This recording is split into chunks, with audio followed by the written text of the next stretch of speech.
tentu ekspektasi publik banyak yang tinggi. Ya. Mohon maaf tentunya kalau belum bisa mencapai ekspektasi itu.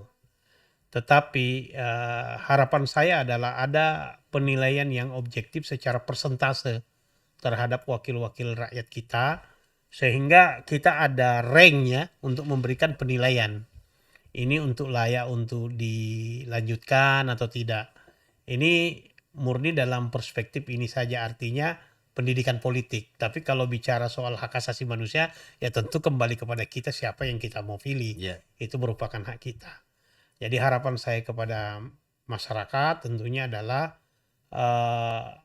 jangan sampai kita ini terus membuat suatu sirkulasi Ya. situasi yang polanya selalu sama. Ya mudah-mudahan dengan perubahan yang coba kita lakukan itu bisa memunculkan satu perubahan dalam sistem pemilihan kita memilih orang, sehingga orang-orang yang memiliki kapabilitas, kapasitas, memiliki memang kemampuan dalam memikirkan, memperjuangkan dan mengimplikasikan, melaksanakan dalam pemerintahan itu, orang berani maju karena kompetisinya betul-betul dalam sisi perspektif ideologis Pancasila dan dalam perspektif kapasitas dan kapabilitas.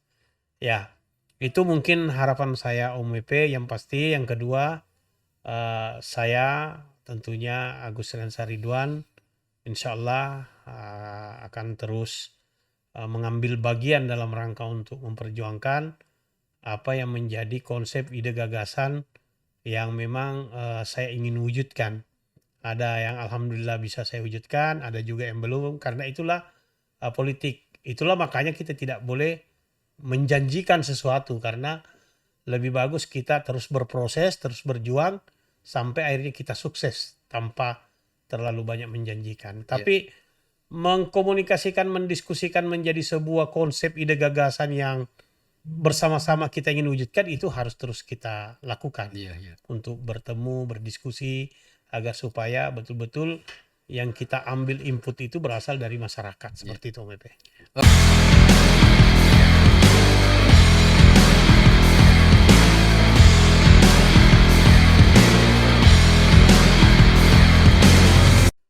Assalamualaikum warahmatullahi wabarakatuh. Selamat malam. Ketemu lagi dengan OWP di program Ngoblek, ngobrol bareng caleg dengan OWP. Caleg atau tamu OWP malam ini adalah seorang caleg provinsi dari Partai Keadilan Sejahtera. Beliau adalah doktor atau kandidat doktor Agus Rensa Ridwan, SIP MSI. Rekam jejak beliau tidak perlu lagi diragukan.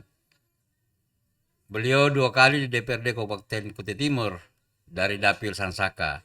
Dan 2024 ini beliau akan menuju ke Karangpaci. Tentu pengalaman beliau selama di Bukit Pelangi merupakan bekal beliau yang akan dibawanya ke Karangpaci dengan berbagai program. Ini bukan visi misi, tetapi program-program beliau yang beliau akan perjuangkan ketika diberi amanah oleh rakyat. Saya sapa tamu saya dulu. Assalamualaikum. Waalaikumsalam Om Epe. Beberapa hari yang lalu saya undang kita tuh. Bulan lalu kalau tidak salah. Iya, ya Om. Karena kita keliling terus nih. Alhamdulillah.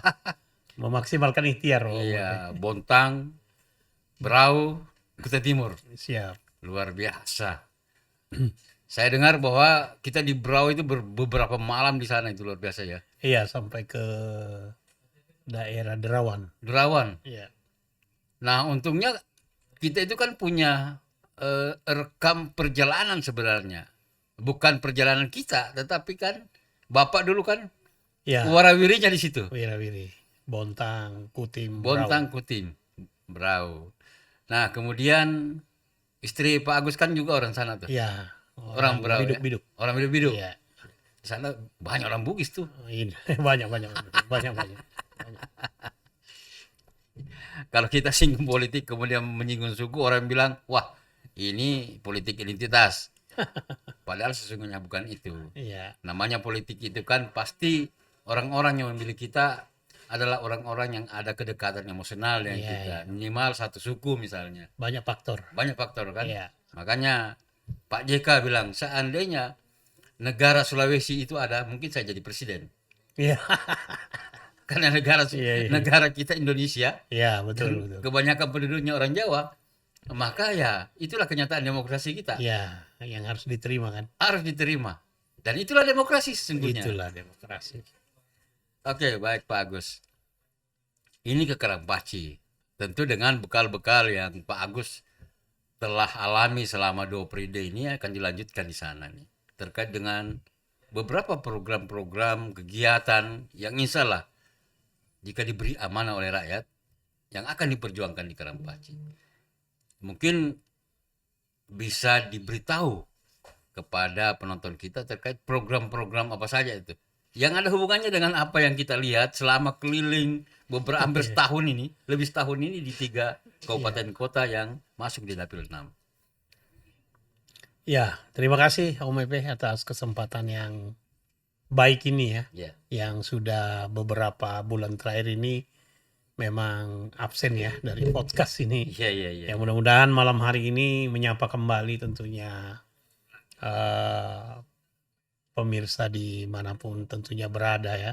Ya, Mudah-mudahan apa yang kita laksanakan pada malam hari ini menjadi satu pendidikan politik ya, sekaligus paling tidak bisa dipahami masyarakat secara konstruksi baik secara karakter ya, ya, maupun secara gambaran konsep ya, ide gagasan yang akan saya lanjutkan tentunya di jenjang yang lebih luas secara wilayah ya, ya, yang luas secara otorita maupun orientasi yang tentu lebih luas seperti itu. ya, ya. Nah, bicara masalah menjadi anggota DPRD itu Om WP, sebenarnya saya mencoba membaginya menjadi 2 bagian. Ya, ya, ya. Ada memang yang sudah diamanahkan undang-undang di dalam tupoksi ya, fungsi dan tugas anggota DPRD itu sendiri. Ya, Yang kedua ada peningkatan dalam sisi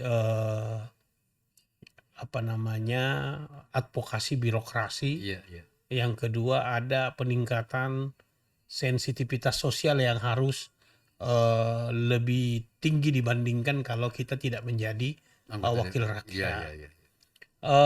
Makanya memang menjadi wakil rakyat ini pertama memang niatnya betul-betul harus diluruskan Ya. kalau menurut saya Om WP, karena di sini kan pelayanan kita ini adalah merupakan perwakilan ya yang diwakilkan oleh masyarakat luas yang tentunya memilih kita, yang memiliki harapan-harapan yang harus mampu kita suarakan, mampu kita kawal dan mampu kita jawantahkan dalam aplikasinya. Yang kedua, bagaimana tidak terjadi perubahan, kan tidak sedikit juga menurut apa yang disampaikan masyarakat, bahwa tidak sedikit juga setelah orang menjadi wakil rakyat itu malah sensitivitas sosialnya berkurang. Iya, iya, iya, iya.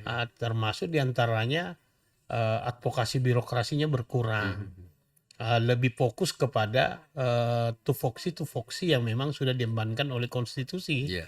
atau yang sudah diembankan oleh perundang-undangan. Nah, yang memang lebih parah tentunya adalah sensitivitas sosialnya juga tidak maksimal, advokasi birokrasinya juga tidak meningkat. Di sisi lain dalam proses memperjuangkan hak-hak masyarakat melalui fungsi-fungsi yang dimiliki itu tidak dimaksimalkan. Nah, alhamdulillah di 2 periode saya di anggota DPRD Kabupaten Kutai Timur ini, saya memang itu betul-betul mengoptimalkan yang dinamakan dengan persoalan sensitivitas sosial, termasuk advokasi birokrasi ini. Iya, iya. Bahkan saya sampaikan kepada masyarakat bahwa jiwa raga saya ya, dalam sisi memang kemampuan yang saya miliki, Mhm. secara kapabilitas saya, Mhm. dalam sisi keilmuan, termasuk diplomatik saya, Iya. eee, termasuk soal, wawasan dan ide saya itu akan betul-betul saya optimalkan. Nah, di sisi lain di dalam menjalankan tugas-tugas kedewanan, dalam sisi budgeting itu betul-betul untuk bagaimana mengawal, mendampingi, sampai proses realisasi Iya, seperti iya. itu. Alhamdulillah Om Wepe, tidak banyak sebenarnya juga anggota DPRD itu, yang memikirkan dalam sisi-sisi, contoh komisi-komisi kesejahteraan Iya, iya, rakyat. iya. Alhamdulillah saya 2 periode itu Om Wepe, betul-betul sebenarnya secara kapabilitas, secara kapasitas, Mhm. saya insyaallah mampu saja di semua komisi. Iya, iya, Tetapi iya. memang saya alhamdulillah 2 periode di DPRD Kutai Timur misalnya, Iya. sampai sekarang saya itu memang agak-agak, lebih merasa tepat kalau berada di komisi, D itu ya, di mana di sana betul-betul berjibaku soal pengembangan sumber daya Iya, iya. manusia. Di sana juga, perlindungan terhadap hak-hak Nah, kerja masyarakat. Ya, di sana juga sekaligus berbicara soal infrastruktur. iya, iya, iya. Ya karena infrastruktur di sisi kesehatan, Iya. infrastruktur di sisi pendidikan, tanpa tentunya menghilangkan hak usul daripada kita untuk di infrastruktur Iya, jalan, iya, iya. infrastruktur listrik dan Betul, air. betul. Nah, kalau menurut saya, jadi saya bertahan di situ dan alhamdulillah kalau bicara dalam sisi fungsi legislasi, Iya. alhamdulillah saya Om WP secara latar belakang pendidikan juga memang memiliki kompetensi di bidang itu yang Ada kaitannya di ada situ. kaitannya dengan masalah regulasi, hukum, Iya. perundang-undangan. Yang kedua juga alhamdulillah saya bisa menjadi ketua Bapemperda itu juga bagian daripada pengalaman Iya, yang iya. cukup potensi untuk kita kembangkan. Karena menurut saya berbicara wakil rakyat ini sebenarnya kalau Mhm. konstruksi dasarnya awalnya itu adalah kalau dibuat persentase menurut saya itu persentase perlindungan rakyatnya, persentase melindungi masyarakatnya yang harusnya Itu lebih tinggi. yang lebih besar tuh. Harusnya lebih tinggi. Iya, iya. Karena kalau bicara tentang perlindungan dalam sisi regulasi, aturan, itu kan berimplikasi perlindungan keadilan, kemanusiaan buat rakyat, Iya. sekaligus ada implikasi pembangunan dalam Mhm. sisi budgeting. Iya, iya.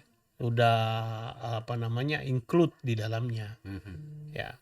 Tapi kalau misalnya kita hanya berbicara soal misalnya budgeting, tidak menguatkan dalam sisi perlindungan rakyat. Mhm. Nah, selama ini kan yang menjadi persoalan sosial itu kan yang sering mengorbankan begitu banyak kan bukan persoalan pembangunan infrastruktur, Iya.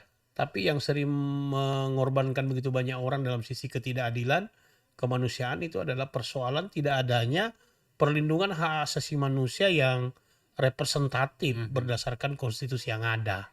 Satu cara misalnya kita kalau berbicara soal perlindungan terhadap hak-hak masyarakat bisa menikmati tanah dan air yang ada di negara ini sebagaimana misalnya di dalam konstitusi kita, Iya. Undang-Undang Dasar 45 misalnya pasal 33 itu sangat jauh ya. Nah, bisa dikatakan bahwa itu lebih mudah dimiliki oleh pemodal, bahkan hak masyarakat yang secara turun-temurun sudah dikelola itu begitu mudah dirampas dan sebagainya. Iya. Dan banyak lagi saya rasa Mhm. contoh-contoh lain. Nah, kalau bicara konsep-konsep lain selama 10 tahun alhamdulillah pelayanan-pelayanan yang memang ada yang harus dibuka keran bagaimana regulatifnya bisa Iya. berjalan, terus misalnya bagaimana ada pendampingan terhadap masyarakat kita kalau masuk ke wilayah Sangatta, Mhm. alhamdulillah itu kita sudah punya konsep dan gagasannya. Seperti itu Om Epe. Nah, itu kan pengalaman Pak Agus selama 10 tahun di Iya. DPR. Tadi sudah dipotret bahwa ya memang masih banyak juga kawan-kawan kita di DPR itu yang lepas kontak Ya, dari ini penilaian publik ya Om Iya, Epe, betul. bukan penilaian saya. Betul. Ini kan pada saat kita turun ke masyarakat apalagi pada saat situasi caleg seperti ini Iya, lagi iya. misalnya, itu akan kita harus menerima Iya. apa namanya Kritikan-kritikan. kritik-kritik yang seperti itu dan itu alhamdulillah adalah Iya. kritik yang sangat konstruktif Iya. menjadi renungan kita. Yang paling utama adalah mudah-mudahan ini tidak hanya menjadi kritik, tapi kritik ini menjadi sebuah keputusan Betul. dari publik. Bahwa kalau memang kita menemukan misalnya keterwakilan yang tidak memiliki kapabilitas, kesungguhan terhadap itu tidak hanya stop pada saat tidak hanya stop pada Iya, sampai kritiknya, betul. tetapi pada eksekusinya bahwa memang ya pilihlah memang yang menurut kita orientasinya sesuai dengan ekspektasi kita kayak Iya, gitulah. diberi sanksi. Ya diberi sanksi politik kan, Iya, diberi sanksi politik. Jangan hanya nanti hanya ini menjadi masukan. Nah ini sering saya katakan kalau ini memang seperti ini silakan untuk iya. memberikan assessment, memberikan penilaian, skor-skor penilaian dan lain Betul. sebagainya. Tadi sore atau tadi siang atau tadi subuh ya, saya buat status tuh bahwa masyarakat itu jangan alergi kepada janji-janji caleg. Ya, Kemudian ya seperti yang Pak Agus katakan itu banyak kritikan bahkan masukan dari masyarakat terkait itu bahwa susah Om ketika mereka belum terpilih, oh dia datangi kita. Ketika dia terpilih jangankan mau mutar badan saja, iya kan? Apa melihat saja dari jauh itu sudah lain anunya apa ekspresinya. Nah itu kan juga kritikan bagus tuh dari bagus masyarakat bagus itu. sebagai proses pembelajaran juga bagi Iya, kita semua bahwa ketika Anda dibutuhkan masyarakat, betul-betul bahwa Anda bisa mengimplementasikan juga kebutuhan mereka itu terkait dengan apa yang mereka harapkan gitu. ya, Jangan sampai apa yang mereka harapkan itu tidak terwujud sesuai dengan janji-janji. Ya walaupun sebenarnya tidak semua janji juga yang bisa diimplementasikan. Iya kan? Makanya ada pernah tamu saya di sini bahwa anggota DPR itu sebenarnya tidak usah berjanji. ya, Iya kan? Karena ya memang dia sudah punya tupoksi. ya, Akan tetapi yang namanya politik tidak bisa juga kita mengatakan kita tidak bisa berjanji ke masyarakat. ya. Itu minimal janji itu janji yang bisa kita laksanakan. Kalau menurut saya Om WF memang itu harusnya apa caleg ya itu nggak perlu berjanji memang harusnya. Karena apa? Anggota DPRD itu dia punya format Ya, dalam bekerja. iya, Mekanismenya juga sudah jelas. iya, iya. Ya. Jadi kalau yang dijanjikan itu adalah format yang sudah seharusnya Iya, dilakukan, menurut saya memang itu wajar kalau misalnya ada publik mengatakan bahwa kok masih berjanji. iya, iya. Sebenarnya yang dibutuhkan masyarakat itu adalah, dan mudah-mudahan masyarakatnya konsisten adalah memberikan penilaian bahwa secara kapabilitas, secara kompetensi, secara kualitas calon ini seperti apa. Betul. Mungkin di podcast sebelumnya saya pernah diskusi sama kita, Iya, bagusnya itu memang ada tes yang secara representatif, betul, ya betul. baik secara kualitas ilmu pengetahuan, kualitas etika moral, kualitas lain-lain memang yang sesuai dengan perundang-undangan Iya, yang harusnya menjadi dasar awalnya. Satu contoh misalnya, kan kalau bicara kita soal pembangunan, itu sudah ada juknis memang yang dibuat, juknis dan juklaknya udah iya, jelas. iya, Kita ini tinggal bagaimana ide gagasan itu yang pro rakyat itu diperjuangkan secara diperjuangkan. baik Betul. dengan cara. Jadi politik ini kita menjadi partai politik ini itu orientasinya adalah bagaimana mewujudkan konsep-konsep konstitusi Iya, sebenarnya, iya, iya, dan iya. konsep-konsep konstitusi inilah yang dibuat aturan turunannya sampai ke bawah untuk bagaimana proses itu tercapai. Misalnya di dalam preambel, di dalam pembukaan Undang-Undang Dasar 45 jelas bagaimana merdeka, bersatu, berdaulat, adil dan makmur. Misalnya di nilai keempat tentang tujuan negara Iya, kita ini bagaimana melindungi seluruh tempat Indonesia, memajukan kesejahteraan, melindungi seluruh tempat dan perdamaian dunia dan sosial ini. Harusnya itu kan itu yang dijawantakan dalam perundang-undangan. iya, iya, iya. Wujudnya itu nanti dalam bentuk kegiatan, program dan sebagainya. Nah, yang sering merusak itu adalah bahwa di depan mata secara juknis sudah disiapkan, secara variabel-variabelnya dan indikator yang ingin dicapai sudah ada, tapi kita masih terorientasi daripada kepentingan politik pragmatis Iya, kita. iya, iya, Tidak iya. lagi berpikir bagaimana bahwa itu orientasi sama-samanya. Partai politik boleh berbeda, tapi kita memiliki satu tujuan. Iya, Bagaimana menjawantakan, mewujudkan apa yang menjadi amanah konstitusi dan Pancasila betul. yang diteruskan dalam turunan-turunan regulasi yang ada. Nah, kenapa ini susah dilakukan? Karena bisa jadi memang karena kapasitas memahami, kapasitas mengetahui itu yang perlu di-upgrade sebenarnya. Modal dasar menjadi anggota DPR itu yang masih minim. Nah itu yang harusnya menjadi ini. Kan ada juga, tapi tidak bisa salahkan. Misalnya ada orang mengatakan bahwa yang penting bisa memperjuangkan. Ya, Nah pertanyaannya itu kan masih sangat umum itu, Iya. memperjuangkan apa dulu. Karena kan ada prem. ya, Memperjuangkan sesuatu di luar prem itu juga kan merusak sistem tatanan yang mau coba dibangun. betul. Nah, partai politik itu boleh berbeda, tetapi partai politik itu tidak boleh berbeda dalam sisi tujuan. Ya, Tujuan negaranya, cita-cita berbangsanya. Misalnya kita dalam misalnya kabupaten ini Om Epe, ya, leading sektornya dalam eksekusi dan leading sektornya dalam sisi perencanaan itu kan di pemerintah Om Epe. ya, Berangkat daripada visi misi Visi-misi. bupati dan wakil bupati yang dijawantakan dalam RPJMD. ya, Nah, dijawantakan dalam RPJMD, terus itu dipecah dalam bentuk RKPD dalam setiap tahunan. iya, iya, iya. Kan itu bingkainya gitu loh. Nah kalau itu tidak dijadikan bingkai, lebih kepada politik pragmatis, Ya, kepentingan politis kita, akhirnya apa?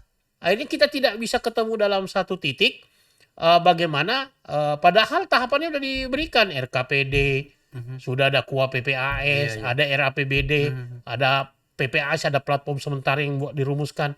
Nah ini yang harusnya sering kocar-kacir menurut saya. iya, iya. Nah, ini pengalaman saya nih Om Iya, Epe iya, yang iya. saya sampaikan. Iya, Nah, memang kalau kita tidak masuk di dalamnya ini, memang kita tidak punya ruang untuk memperjuangkan itu. Itulah mengapa saya ini masih punya harapan besar untuk terus memperjuangkan itu.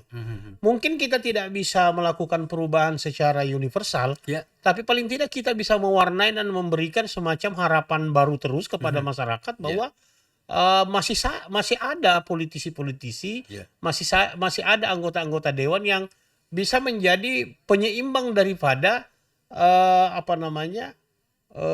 penilaian-penilaian yang selama ini bisa dikatakan tidak terlalu bagus buat legislatif seperti itu Om Epe. Nah jadi itulah, jadi karena konsep dasarnya memang yang tidak dipahami. Nah ini masyarakat harus paham nah itu dia. bahwa memilih wakil rakyat itu memang dari awal dia memahami konteksnya, Ya, dia memahami konsep bagaimana dia bekerja. bagaimana dia sebagai wakil rakyat? Bagaimana dia sebagai wakil rakyat? Ada yang mengatakan wakil rakyat penting, aspirasi di bawah disampaikan, tidak cukup. Bukan itu. Tidak cukup, karena bagaimana kalau misalnya semua membawa, Ya, itu kan harus ketemu dalam sebuah kesimpulan bersama. ya, ya, ya. Nah kesimpulan bersama ini adalah dalam rangka untuk mewujudkan kepentingan-kepentingan masyarakat dan harus sustainable, harus berkelanjutan. Kalau dibuat parsial terus, tidak bisa. Saya khawatirnya begini Pak Agus. Jangan-jangan karena orientasinya adalah aspirasi-aspirasi yang kemudian bisa mengganggu dalam rangka bagaimana membesarkan dirinya, sehingga ada program-program pemerintah yang semestinya didorong bersama-sama, justru itu dicarikan jalan supaya tidak terlaksana. Alhamdulillah sih sekarang dengan adanya SIP Om Epe. Jadi sumber perencanaan ini kan ada 4 Om Epe. Iya, iya. Sumber perencanaan dalam APBD kita itu ada 4. Itu ada dinamakan dengan musrembang. Oh, ini regulasi baru ya, SIP. Iya, SIPD ini kan baru, Iya, iya, iya. tetapi sebenarnya itu sejak tahun 2000-an sudah ada. Iya. Tetapi beberapa kabupaten kota intens menggunakan dan sudah mulai normal menggunakan sistem SIPD ini kan 1 tahun terakhir ini Iya, misalnya iya, Om Epe. iya, Itu kan perencanaan kita kan ada 4 sumber itu, ada musrembang, Iya. ada memang melalui pokir, ada Iya. memang melalui teknokrat, renja dan renstra, dan ada melalui top down dan bottom up. Tapi dari semua aspek sumber perencanaan ini Om Epe, itu kan kiblatnya tadi dari RPJMD. Iya, rencana Nah RPJMD jangka ini, pendek. Iya. RPJMD kita ini kan menengah kita ini kan di daerah ini kan itu dituangkan dalam renja dan renstranya setiap OVD. Itu harusnya kan terkonek. Nah, dan itu dikonekkan dalam sumber perencanaan tadi. Misalnya dari Fokir, selama itu misalnya dalam sub kegiatan dan kegiatan ada di dinas, Iya. kita input. Kalau tidak bisa masuk juga. Karena memang sudah ditetapkan misalnya nomor rekeningnya, jenis kegiatannya, sub kegiatannya. Di setiap bidang itu sudah ada Om Epe. Nah, Cuma Ya. kan logikanya begini Om Epe. Dari sekian sumber perencanaan yang masuk, misalnya Dari musrembang itu bisa sampai puluhan triliun. Iya. Dari pokir juga bisa sampai sekian triliun. Misalnya dari teknokrat sendiri juga pasti membutuhkan banyak. Top down juga, bottom up juga pasti banyak.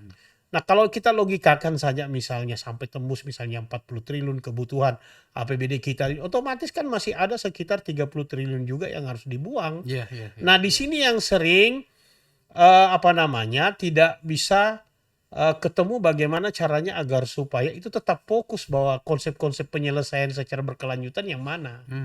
Sebenarnya kalau ini sudah dilakukan, kita tidak perlu khawatir juga terjadi pergantian kepemimpinan terhadap eksekutif, Iya. terjadi kepemimpinan terhadap legislatif. Kalau orang ini memang dari dasar awalnya paham pola kinerjanya dan patuh terhadap pola kinerja, saya rasa mudah sekali sebenarnya menyelesaikan itu semua. Nah, ini harusnya tetap menjadi sorot, menjadi sebuah indikator yang menjadi penilaian publik di dalam melakukan memilih wakil sebelumnya. Kita turun kadang-kadang dibilangin, wakil rakyat itu juga kadang-kadang 5 tahun sekali baru muncul. Ya. Kalau muncul pun hanya begini. Tetapi yang membingungkan kita juga adalah kadang-kadang juga itu hanya menjadi sebuah kritik tapi tidak menjadi sebuah keputusan. Iya, iya. Seharusnya ada Nah, keputusan rakyat bersama. Padahal dalam fenomena politik yang kita temukan di lapangan memang itu ada memang artinya caleg yang ingin membangun komitmen pembinaan dan sebagainya dan bekerja berdasarkan rule yang sudah dibuat oleh regulasi kita, undang-undang kita. Tapi ada memang yang memanfaatkan situasi politik dan kondisi itu dengan proses 5 tahunan sekali itu. Nah ini fenomena yang sebenarnya kayak kita ini kalau turun di lapangan sering mengalami dilematis. Nah tetapi ini itulah OMP bahwa inilah tujuannya kita melakukan pendidikan politik termasuk diantaranya melalui podcast ini. Jadi malam ini saya lebih kepada menyampaikan konsep saya, ide gagasan saya bahwa inilah sebenarnya ide konsep pemikiran karakter yang saya bawa maju menjadi anggota DPRD. Soal itu sukses saya perjuangkan, tidak sukses saya perjuangkan, paling tidak saya tidak pernah berubah secara integritas memperjuangkan apa yang saya yakini terhadap ide dan gagasan yang saya miliki. Makanya tagline saya sejak saya maju menjadi anggota DPRD itu OMP menggunakan tagline persaudaraan, tagline kemanusiaan dan integritas. Kenapa? Kita itu sebenarnya secara substansi kita ini satu keluarga Indonesia. Kita ini satu keluarga daerah. Tidak membedakan lagi suku, agama, apalagi dengan tagline yang dibangun oleh Pemda kita sekarang ini, sejahtera untuk semua misalnya. Itu bukti persaudaraan itu. Seharusnya sejahtera untuk semua itu, inilah fokus yang harus dilakukan, bukan hanya eksekutif. Jadi sejahtera untuk semua itu sudah dituangkan dalam visi misi RPJMD. Nah tinggal memang, ya harusnya memang ini dilihat, konektivitas antara eksekutif dengan legislatif dalam konsep berpikir yang sama, itu harus jangan sampai menjadi tarik-menarik kepentingan pragmatis, saya katakan akhirnya orientasi pembangunannya menjadi parsial, parsial, tidak ada yang bisa diselesaikan secara sustainable. Parsial, belum ini rusak, mau dibangun lagi, tapi di situ-situ saja terus. Tidak ada konsep target misalnya yang sama. Nah ini karena tarik-menarik itu kan memang tidak bisa diapa-apai UMP. Tarik-menariknya itu kencangnya ada di DPRD karena warna yang berbeda tadi. Nah ini juga harus menjadi sorot publik bahwa kemampuan orang terhadap ide, gagasan, kapasitas, pemahaman terhadap konstitusi, terhadap perundang-undangan Permendagri yang mengatur tentang perencanaan termasuk dan lain sebagainya itu menjadi salah satu indikator untuk memilih orang. Barulah kita masuk ke kriteria kedua dalam memilih itu adalah karakter sensitivitas soalnya seperti apa. Kalau melihat orang susah itu dia ada perhatian tidak. Istilah saya selalu itu kesalahan sosialnya bagaimana? Termasuk advokasi birokrasi. Bagaimana kalau misalnya ada ketidakadilan secara regulasi buat rakyat tapi dia tidak memahami? Ini bertentangan dengan pasal berapa, undang-undang berapa. Kalau tidak memiliki kapasitas yang memang mau mengkaji, menganalisis, ya gimana mau melakukan pembelaan. Sedangkan tugas kita ini kan bagaimana membela. Yang pembelaan kita ini nanti berimplikasi terhadap perlindungan dan berimplikasi terhadap keuangan pembangunan dalam hal ini. Nah ini kan dasar-dasar awalnya memang Nah, itu saya katakan niat, orientasi majunya itu harusnya terus dijarekam. Ya, itu harusnya menjadi poin kritik yang kuat yang harus dilakukan masyarakat dalam memilih pemimpin dalam hal ini wakil rakyat. Iya. Nah, Ada satu hal juga. Jadi masyarakat mengkritik nih, ini saya balik kritik juga nih masyarakat nih. Kita jangan hanya teriak-teriak misalnya di media sosial, akan tetapi kita sudah tahu kelakuan calon anggota DPR ini, katakanlah dia incumbent, ya, tidak berbuat apa-apa, tetapi ketika dia datang membawa sebuah bingkisan, akhirnya apa? Ukuran-ukuran kita bahwa apakah ini benar atau bisa menjadi anggota DPR akhirnya terabaikan ya. dan terulang lagi yang seperti itu. Memang kalau pendekatannya politis Om Ewe ya susah. Ya. Jadi pemilih kalau sudah pendekatannya politis kita agak kerepotan karena nanti like in dislike. Nah itu dia. Nanti soal suka dan tidak suka saja. Iya, iya. Intinya saya tidak suka, intinya saya suka. Tidak mau lagi mengenal orang secara universal, tidak lagi orang mau mengenal secara menyeluruh karena manusia itu kan tidak sempurna. Tapi Betul. kan makanya kenapa indikator yang selalu digunakan dalam variabel-variabel penilaian kepemimpinan yang baik itu adalah soal persentase. Iya. Karena memang sudah diyakini tidak ada yang bisa 100%. Iya, iya, iya, Tapi iya. ada standarisasi. Misalnya saya wakil rakyat. Ya silakan saja buat standarisasinya. Dari sekian keperluan yang kita inginkan dari Pak Agus itu dalam sisi misalnya pengawalan dalam sisi budget pembangunan seperti apa. Iya. Dalam sisi advokasi sosialnya seperti apa, advokasi birokrasinya seperti apa, Iya. sensitivitas sosialnya, akhirnya itu menjadi kumulatif daripada persentase bahwa oh dia ada di angka sekian persentasenya terhadap misalnya hal-hal di dapil, bagaimana dia Iya, datang, bagaimana menemui, mendengarkan, ada konsep yang diterangkan. Jadi itulah yang menjadi persentasenya yang harusnya menjadi daya ukur orang untuk memilih selanjutnya. Kalau tidak, maka kita akan terus berputar pada sebuah sirkulasi dengan cara menghinakan masyarakat dengan pola-pola yang sebenarnya kita tidak inginkan. Iya, iya. Jujur Om Epe, kami ini sering juga pusing karena merasa terjebak dalam situasi yang sebenarnya kita ingin bagaimana itu memunculkan konsep, komitmen, pembangunan yang betul-betul konstruksi berdasarkan regulasi, tapi di sisi lain kita terjebak dalam suatu permainan yang memang sengaja dimainkan oleh oligarki dan lain sebagainya. Itulah yang membuat juga ini kembali lagi ke persoalan kredibilitas sebenarnya. Masyarakat sesungguhnya itu bisa menilai mana anggota atau calon anggota DPR yang memiliki kredibilitas dan mana yang tidak. Nah, ketika dia sudah datang mengiming-iming sesuatu, itu sudah pasti rusak tuh. Jadi yang harus menjadi perhatian pada kesempatan yang bagian saya sampai bayangkan Om Epe misalnya, kita sudah melakukan advokasi pendampingan pembangunan ada di mana-mana, mengawal dan lain sebagainya, tetapi itu tidak menjadi sebuah penilaian kesuksesan seseorang wakil rakyat. Nah, terus misalnya kita mampu merumuskan sebuah regulasi untuk melindungi rakyat. Bayangkan itu kalau tidak menjadi sebuah penilaian dianggap bahwa pemimpin ini layak dipilih lagi atau tidak. Berarti kita akan memiliki sirkulasi bahwa ini semuanya dianggap tidak ada. Dan yang dianggap ada itu adalah bagaimana 5 tahun itu muncul lagi dengan berbagai macam harga-harga yang ditentukan. Dengan pola-pola seperti itu, ya itu yang selalu saya katakan bahwa kita masuk dalam situasi atau keadaan yang memaksa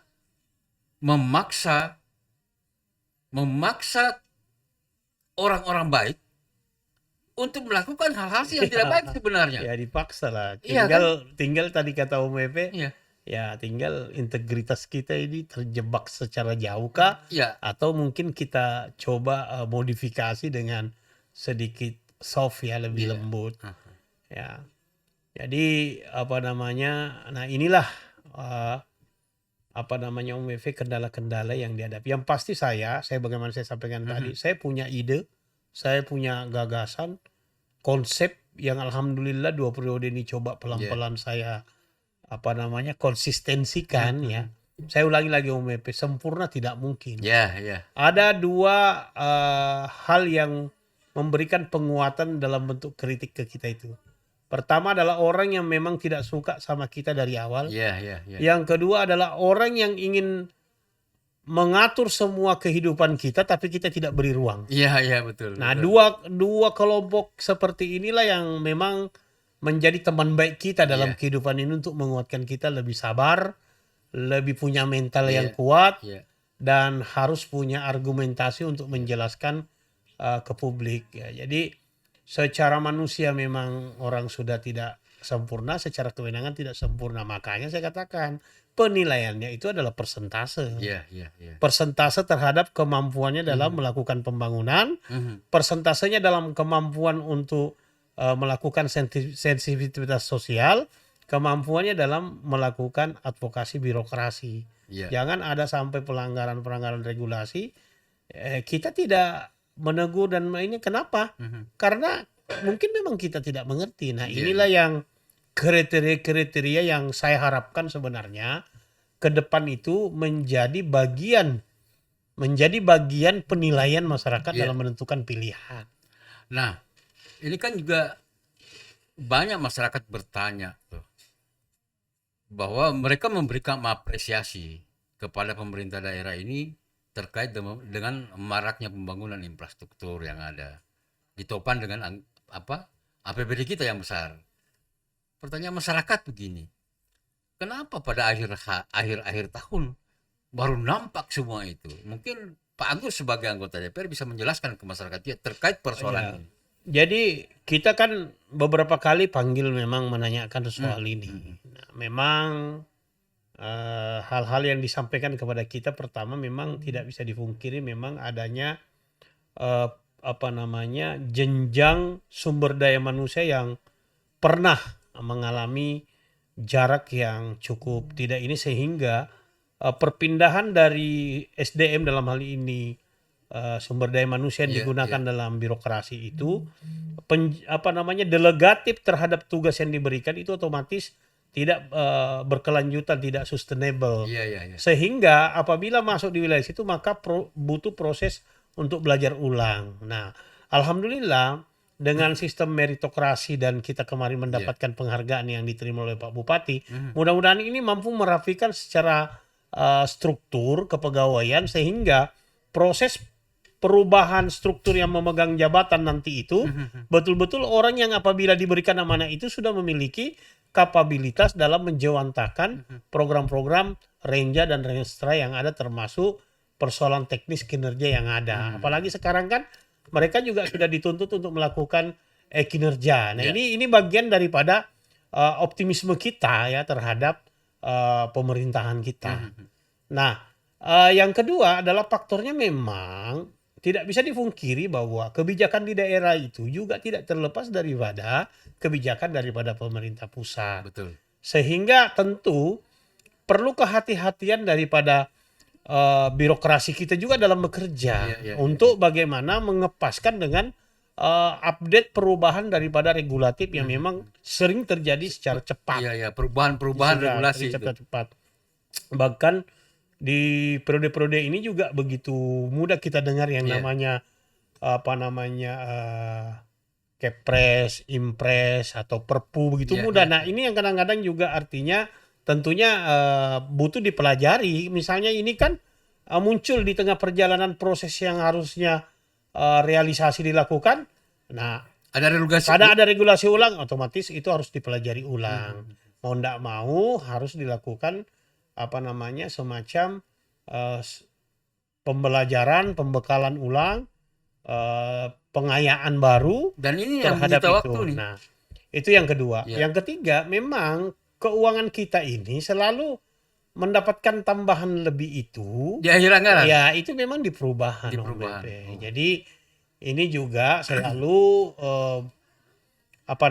menyisakan silpa. Tapi dengan perubahan meritokrasi yang dilakukan, sumber daya manusia yang pelan-pelan insya Allah nanti belajar terus terhadap perubahan-perubahan regulasi kita, terus misalnya peningkatan sumber daya manusianya sudah tinggi, terus regulasi kita sudah stabil, tidak lagi yang kedua juga konektivitas antara semuanya sudah berjalan, Yeah. sistem-sistem yang dibikin pemerintah pusat yang harus dijalankan pemerintah daerah sudah berjalan, saya rasa itu nanti akan bisa berjalan dengan baik. Apakah Pak Agus ingin menyatakan kepada publik, khususnya masyarakat Kutai Timur, yang menyatakan kenapa di akhir tahun itu baru timbul banyak kegiatan, disebabkan oleh tadi itu perubahan-perubahan regulasi, yang akhirnya regulasi ini kalau tidak dicermati dengan baik, akhirnya menjebak. Ya kan ada implikasi hukum juga. Nah, Om itu Epe. dia. Yang kedua juga kan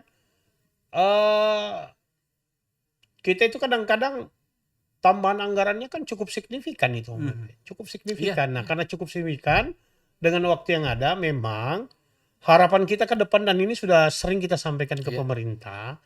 Mudah-mudahan dengan yang saya katakan tadi itu, dengan adanya penghargaan meritokrasi kita kemarin, bagus.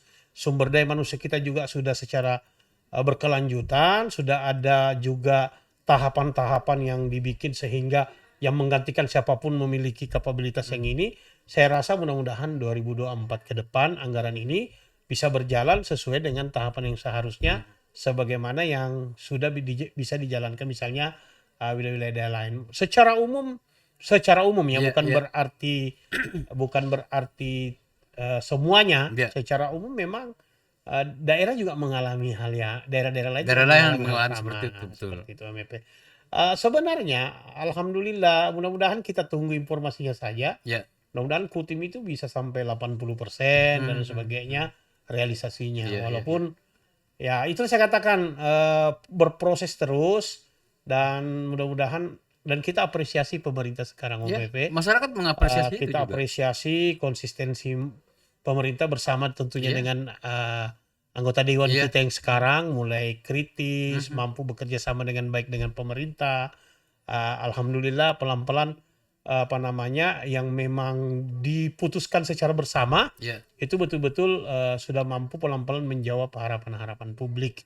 Ya memang karena memang ini intensitasnya baru kurang lebih 2 tahun terakhir ini, ya tentu belum bisa memberikan ekspektasi kepada seluruh masyarakat untuk menerimanya.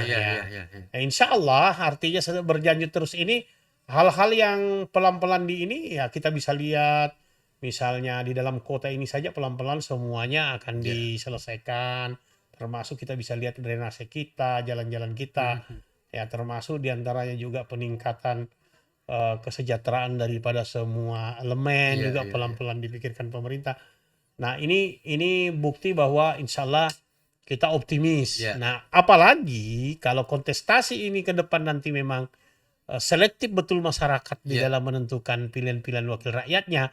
Saya optimis antara sinergitas kerja yang sudah diterapkan pemerintah dalam pola rekrutmen sumber daya manusianya di eksekutif itu berbanding lurus misalnya dengan kapabilitas kualitas orang-orang yang terpilih dan itu terkonek, itu akan tentu lebih mempercayai. Apalagi kalau misalnya integritasnya memang adalah bagaimana mewujudkan visi misi yang tertuang di dalam RPJMD. Saya rasa itu akan lebih cepat lagi, dan alhamdulillah 2 tahun terakhir ini kita sangat apresiasi pemerintah. Luar biasa memang. Ya termasuk Om ikut menyaksikan langsung ke lapangan. Nah kemudian ini kan kita bicara pengalaman nih, rekam jejak Pak Agus di DPRD Kabupaten Timur selama 2 periode. Tentu ini seperti yang saya katakan tadi, pengalaman ini akan dibawa ke Karangpaci. Nah belum terjawab tadi itu.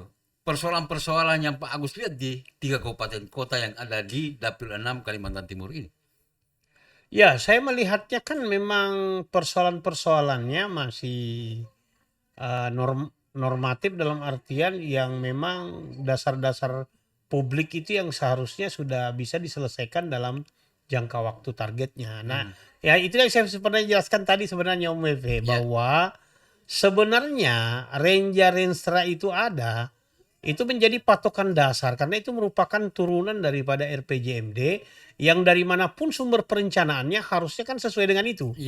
Mau perencanaan dari Pokir, mau perencanaan dari Top Down, mau perencanaannya misalnya dari Musrembang, itu kan harusnya masuk dalam semua bagaimana mempercepat Renstra yang ada, atau teknokrat lah orang bahasakan, harusnya dalam rangka mensupport teknokrat itu. Nah, karena di sana kan ada target-target. Kalau semua kita programkan berdasar target yang ada di situ, insya Allah itu akan segera bisa diwujudkan. Karena memang persoalan dari 3 ini, Ya. itu memang yang kita temukan adalah soal infrastruktur, jalan, infrastruktur listrik yang pelan-pelan juga ini Kebutuhan bebenah. dasar masyarakat. Ya itu termasuk diantaranya soal pertanian yang Ya, berkelanjutan, ya, ya. ya bagaimana hilirisasinya ini butuh digenjot. Bagaimana kita ketahui bahwa 3 kabupaten kota yang ada ini itu cukup signifikan luasan sawitnya. Nah, ini Ya, mudah-mudahan hilirisasinya itu betul-betul segera diupdate. Alhamdulillah kita juga sudah mendengarkan dari pemerintah bahwa progres daripada Kipi Malo juga pelan-pelan di-upgrade. Ada beberapa perusahaan yang sudah mau melakukan hilirisasi, Ya. termasuk diantaranya masyarakat juga sudah mulai pelan-pelan membuat koperasi. Ini tentunya tidak bisa kita nafikan keberadaan pemerintah dalam Ya, melakukan ya, pembinaan betul. sehingga ini bisa berjalan dengan baik. Nah, tentunya sebagaimana saya katakan tadi Om Efe, itu regulasi Om Efe, Ya, tetap regulasi. Makanya regulasi terkait pertanian, perkebunan, regulasi terkait perikanan kelautan, regulasi terkait pendidikan, regulasi tentang ini menjadi bahan yang betul-betul harus dianalisis, Ya. dikoreksi, dan dibuat aturan turunannya. Mhm. Aturan turunannya baik dalam bentuk misalnya perwali kota, peraturan bupati, Ya. yang sama-sama kita bagaimana fokus, jangan sampai regulasinya sudah dibikin, kan regulasi itu memunculkan 2 implikasi, perlindungan keadilan dan kemanusiaan. Ya. Yang kedua adalah ada sisi implikasi budgeting yang harus dikeluarkan. Jangan sampai regulasinya dibikin, tetapi itu tidak diisi dan tidak disungguh-sungguhi dalamnya. Baik dalam sisi penerapan, dalam sisi pelaksanaan, orientasinya, maupun dalam sisi penganggarannya. Nah, kalau itu sudah bisa, maka saya yakin, saya rasakan Kutim dengan Berau itu memiliki karakteristiknya Ya. masing-masing. Memang ada yang Ada yang sama. ya dalam sisi sawit, tambang, tapi dalam sisi karakter memang ada yang berbeda yang memang ini dianalisis. Apakah contoh misalnya, apakah nanti itu dibutuhkan kita buatkan misalnya regulasinya yang mengatur dalam itu, kalau memang sudah ada itu kira-kira kebuntuannya selama ini di mana, kok tidak bisa berkelanjutan pembangunannya atau terintegrasi. Harusnya kan pembangunan ini bisa terintegrasi. Iya, iya, iya. Ya kan, misalnya wisata bisa maju kalau terintegrasi misalnya dengan PUPR-nya. Ini bisa sejahtera kalau terintegrasi dengan pertanian dan peralatan sarana prasarananya. Kalau di provinsi kan tentu misalnya kita juga akan fokus tentang kelautan misalnya. Iya. Nah, saya mau kaji nomenklaturnya juga nanti. Kan saya belum berani mengatakan sekarang. Iya, Mungkin orang lain silakan katakan, mungkin pernah baca. Iya. Nanti kalau saya duduk OMP, hal yang pertama saya lakukan kan mempelajari nomenklatur dulu. Betul. Di bidang kelautan, apa yang bisa dilakukan, di bidang pendidikan menengah, apa yang bisa dilakukan. Kalau yang lain-lain itu kan sudah sama dengan Betul, apa yang di daerah. juga. Ya. Nah, seperti itu. Nah, kalau memang misalnya ada konsep misalnya rumah nelayan dibikinkan dalam sebuah kawasan yang Iya. representatif kita bangunkan, di situ dilengkapi dengan pasarnya, dilengkapi dengan semacam wisatanya. Itu konsep-konsep yang terintegrasi yang alhamdulillah juga ini sudah kita sering suarakan di Iya, level iya. daerah, dan itu akan, makanya saya katakan tadi, ide, gagasan, konsep yang saya miliki OMP yang sudah bagus akan saya pertahankan, yang mungkin belum mampu saya lakukan terus saya akan perjuangkan, dan nomenklatur terhadap semua. Intinya kalau saya duduk OMP, maka yang harus saya kaji dulu adalah regulasinya. Iya, iya, iya, iya. Karena apa artinya kita menyuarakan sesuatu kalau dari awal memang sebenarnya tidak bisa. Lepas konteks dari Lepas regulasi. konteks daripada regulasi. Iya, Akhirnya iya, kita iya, iya. membuat, itu katakan, akhirnya kita membuat hancur sebuah sistem. Betul. Menghancur sebuah sistem, sedangkan ada target capaian 5 tahun. Ada target capaian 20 tahun misalnya. Nah, kenapa 20 tahun kok belum bisa tercapai? Iya, iya. Ya, kenapa? Itu kan hal-hal yang harus dianalisis. Ya, mungkin ada yang bilang bahwa itu hanya harus dipikirkan eksekutif, salah Oh, paham. iya, betul. Karena konektivitas untuk menyelesaikan persoalan ini antara legislatif dan eksekutif.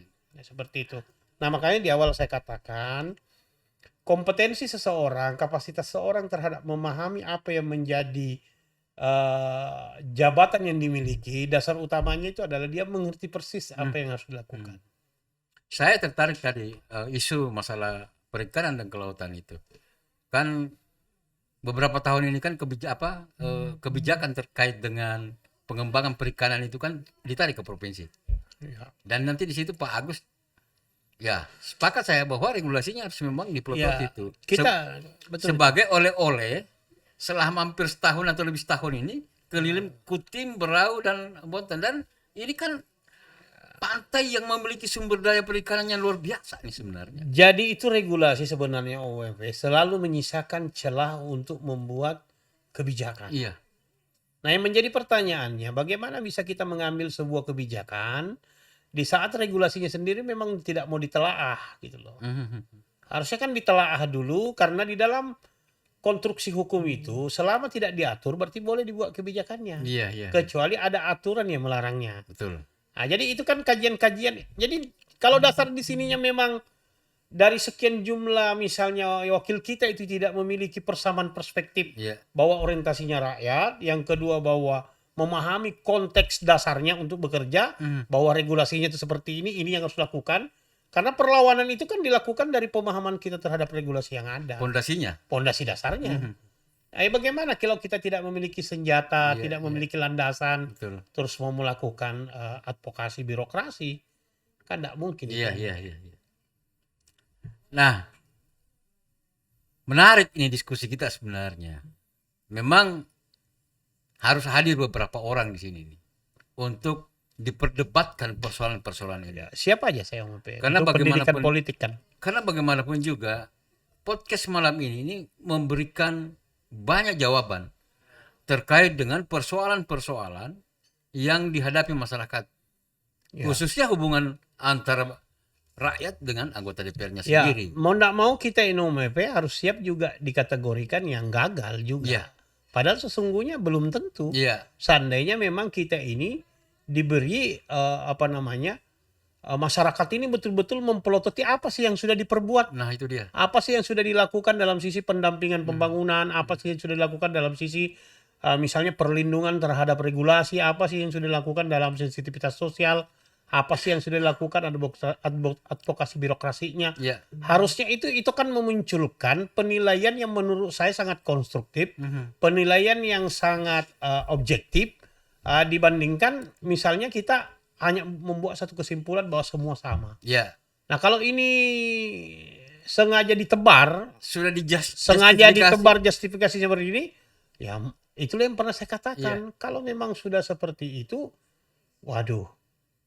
Sedangkan kebijakan-kebijakan ini banyak yang kita nikmati. Ya. Dan tentunya itu bisa berangkat karena masih adanya orang yang terus memperjuangkan kebaikan itu. Iya. Gitu loh. Satu contoh kecil begini. Saya pernah jalan-jalan di sebuah daerah ya di Sangatta Utara ini. Saya tidak usah sebutkan namanya. Ini pokok pikirannya siapa? Disebutkan namanya. Oh, ini pokok pikirannya anggota DPR ini. Gitu. Lalu kemudian apakah Anda memilihnya nanti? Wah, belum tentu, Pak. Nah, itu saya katakan tadi, Om. Belum tentu kami milih, Pak. Loh, kenapa enggak milih? Dia kan sudah perjuangkan jalan kamu. Ada yang kasih amplop. Inilah rusaknya demokrasi kita. Ya, harapan kita sih mudah-mudahan ini berkurang. Ya, karena sebagaimana dikatakan Om Wewe tadi, kita ini sebagai caleg ya kadang-kadang memang membingungkan ya. Ya, artinya di sisi lain kita tidak mau terjebak di sisi itu, tapi tentu kita yang punya konsep, ide, gagasan untuk melakukan perbaikan-perbaikan ini juga kalau berada di luar belum tentu bisa Ya. sekuat kalau kita ada di dalam. Betul. Gitu loh. Jadi Om EPO. Jadi ya mungkin itu tadi niatnya orientasinya, caranya mungkin yang kita rubah agar supaya tetap walaupun mungkin proses-proses itu coba kita nikmati. Nah, pendidikan politik terus penyampaian terhadap masyarakat, menyentuh hati-hati masyarakat terus lakukan. Ini yang tidak boleh berhenti, bahwa akan muncul satu masa masyarakat akan menyadari itu. Kan yang sering disuguhkan kita ini adalah anekdot atau semacam konklusi, kesimpulan-kesimpulan mengatakan bahwa tambah tahun nanti tambah parah. Nah, ini kan sebenarnya merawat situasi itu. Iya, iya, Seharusnya iya, iya. kita terus sibukkan diri untuk menjelaskan ke publik, dan realitanya kan kita bisa lihat bermunculan juga wakil-wakil rakyat yang memiliki Iya, kualitas, betul, memiliki kepedulian, betul. memiliki bukti-bukti di lapangan yang Iya, bisa dipertanggungjawabkan.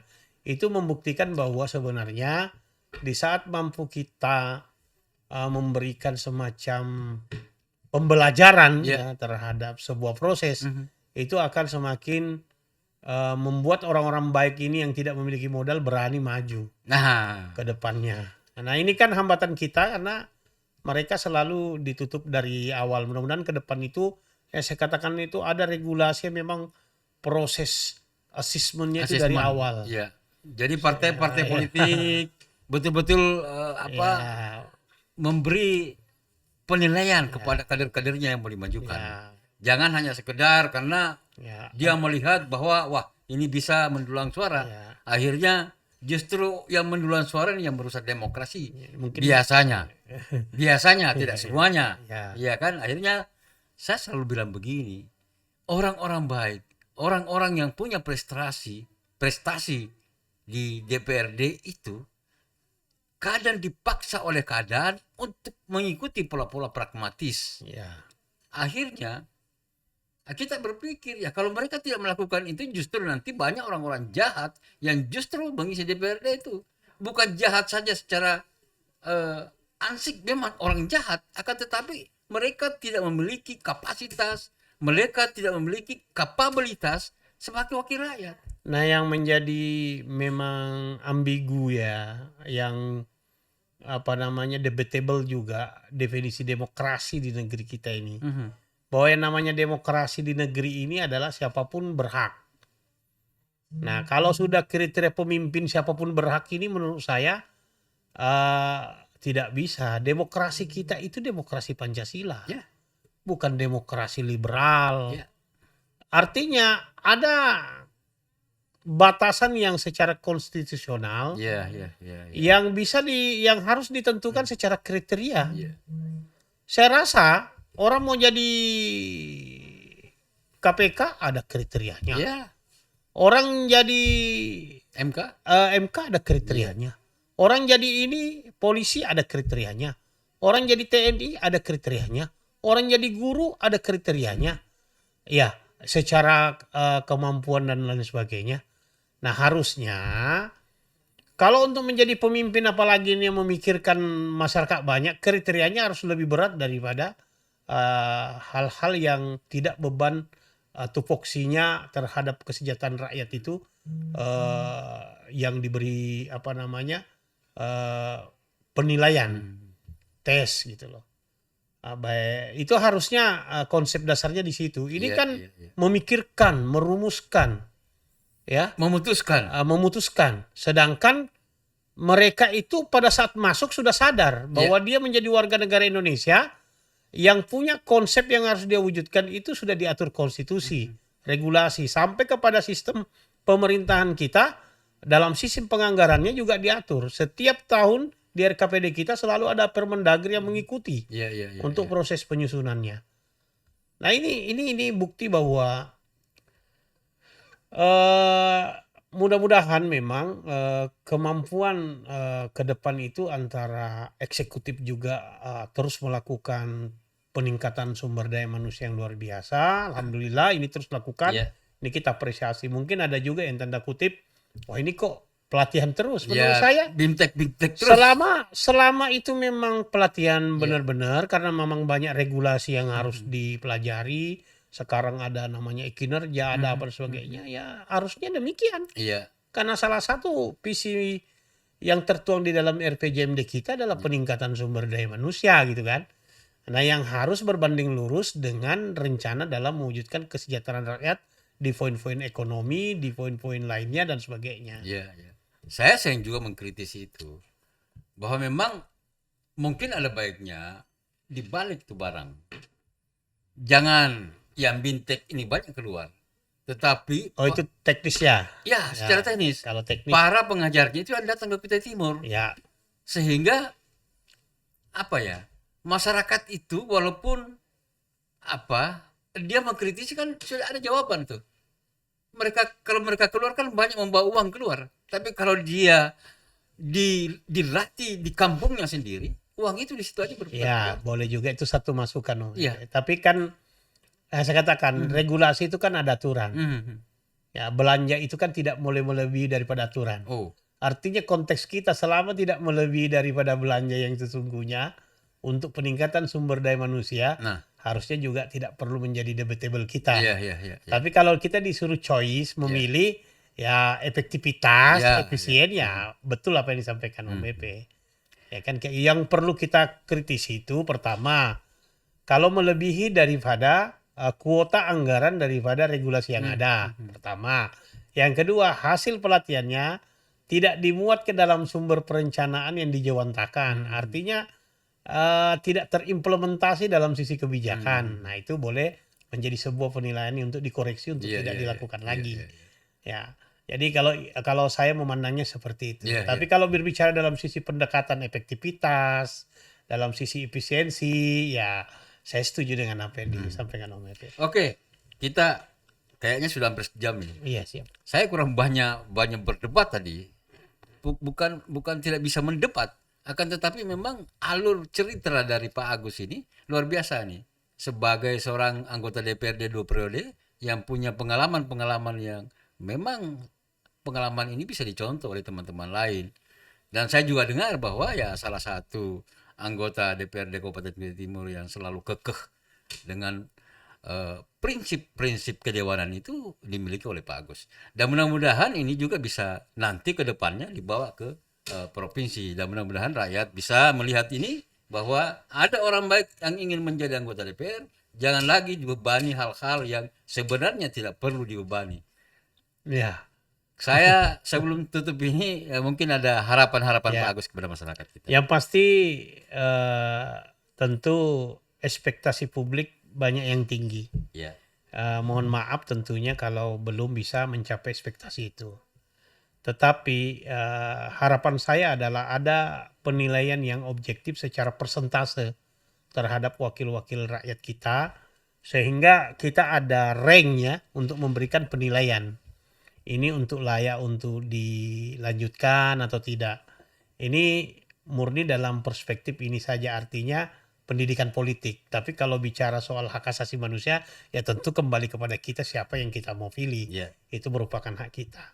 Jadi harapan saya kepada masyarakat tentunya adalah eh, jangan sampai kita ini eh, terus membuat suatu sirkulasi ya, situasi yang polanya selalu sama.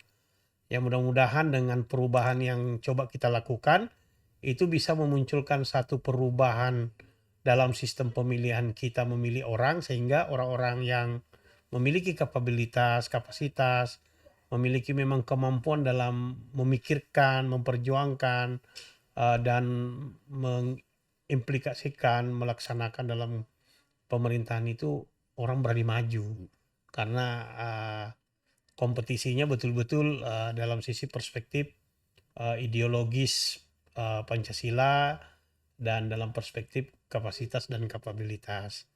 Ya, itu mungkin harapan saya Om WP. Yang pasti yang kedua, saya tentunya Agus Rensa Ridwan insya Allah akan terus mengambil bagian dalam rangka untuk memperjuangkan apa yang menjadi konsep ide gagasan yang memang saya ingin wujudkan.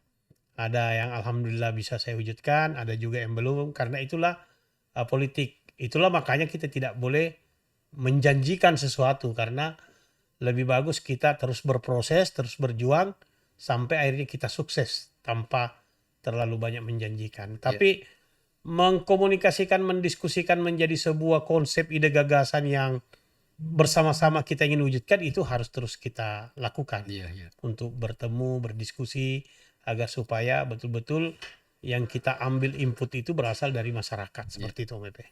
Oke, baik. Terima kasih Pak Agus untuk kesekian kalinya ngobrol dengan Om BP di podcast Om BP ini. Banyak hal-hal yang bisa kita tarik sebagai sebuah pencerahan politik kepada masyarakat kita yang selama ini masih saja selalu meneriakkan hal-hal yang negatif terkait anggota DPRD kita. Kita harus sadari bahwa setelah daerah ini mekar, dari sekian tahun ke tahun berikutnya itu ada peningkatan kualitas daripada anggota DPRD kita. Alhamdulillah bahwa kita juga diberkahi oleh anggaran yang besar. Mudah-mudahan ke depan anggota DPRD yang terpilih betul-betul mereka yang memiliki kredibilitas, mereka memiliki kecerdasan untuk kemudian membedah peraturan-peraturan yang ada sehingga muncul sebuah kesimpulan yang bisa dijadikan sebuah patokan kerjasama antara eksekutif dan legislatif agar supaya visi misi bupati yang sebenarnya itu yang merupakan perjuangan bersama anggota DPRD dengan eksekutifnya bisa terwujud yang baik. Kita harapkan anggota DPRD yang terpilih ke depan adalah anggota DPRD yang betul-betul diharapkan oleh masyarakat kita. Saya akhiri podcast ini. Assalamualaikum warahmatullahi wabarakatuh.